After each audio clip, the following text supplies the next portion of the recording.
channel. And this is chapter 12 we'd like to read today. It's related also to the saying a day calendar. When suffering is new, we call it pleasure. When pleasure gets old, we call it suffering. So, to understand this mysterious statement, we need to understand how we turn a blind eye to ourselves. And so we mistake what is happiness and what is suffering. So let's learn a little bit more. What we ought to but do not know. Once a person's dark mind, let me see. Oh, yeah, sorry.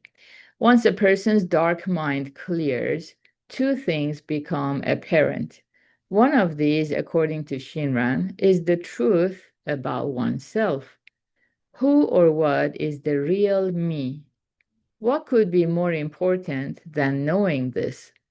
The German philosopher Ernst Cassirer, 1874 to 1945, began his An Essay on Man with this assertion that self-knowledge is the highest aim of philosophical inquiry appears to be generally acknowledged.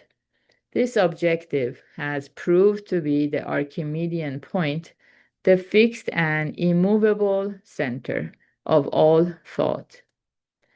I know myself better than anyone else ever could, we assume. Yet the continuing relevance of the ancient Greek admonition to know thyself suggests strongly that in fact we humans understand ourselves very little, if at all. We may understand distant workings of the universe. We may elucidate the world of subatomic particles. We may determine sequences of the 3 billion chemical base pairs that constitute human DNA. And yet, the one thing we will still cannot pin down is the self. Okay, let's read some examples. Not long ago, Japanese TV screens were filled with the pitiful image of a live wild duck with an arrow embedded in its flesh, evidently the doing of a cruel prankster. Across the nation, viewers' hearts went out to the hapless creature.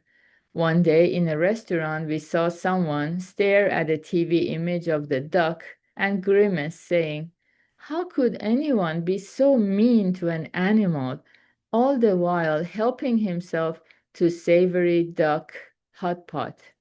The lesson that people truly do not see themselves was brought home with force. Such self-contradiction is everywhere. The following conversation took place between an elderly husband and wife living in the countryside.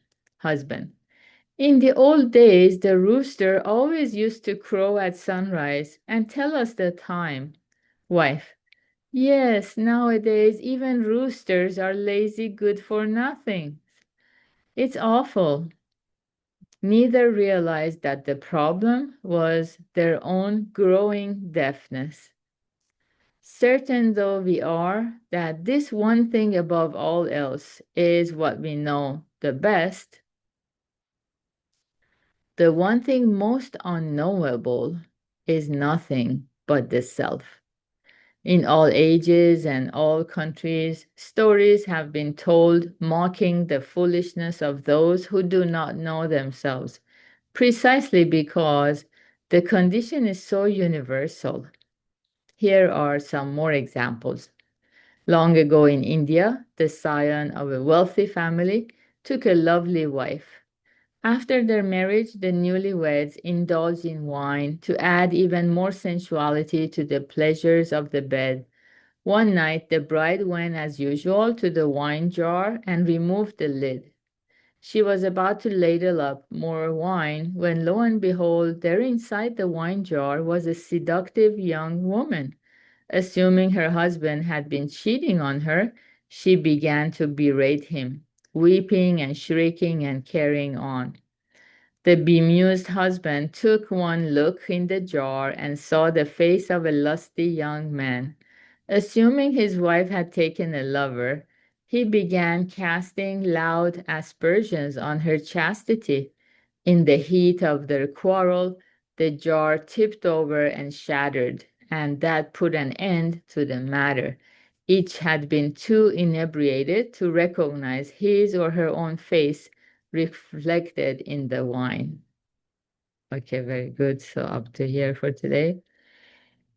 Yeah, so we see our own image, in the wine or in something, and then we make assumptions. Yeah. So the image that we don't know who we are, because this is so unknowable, actually. I think to recognize this, that's the beginning of our spiritual journey. It's like emptying the cup, the field of the mind, so we receive more and more wisdom. That's the beauty of humility and sincerity, to face the truth without sugarcoating it or um, glossing it over, just as it is.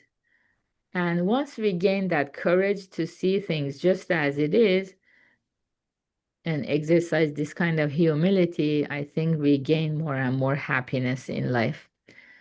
Yeah. And this recitation meditation definitely is helping us see our image in the mirror of Dharma. So it's showing us about the self, about our mind, and that translates to abundance of joy and gratitude. So good job, everyone, for being here practicing together. Hope you have a wonderful Saturday. Bye. Thank you, Rita. My pleasure, Gary. Take care, everybody.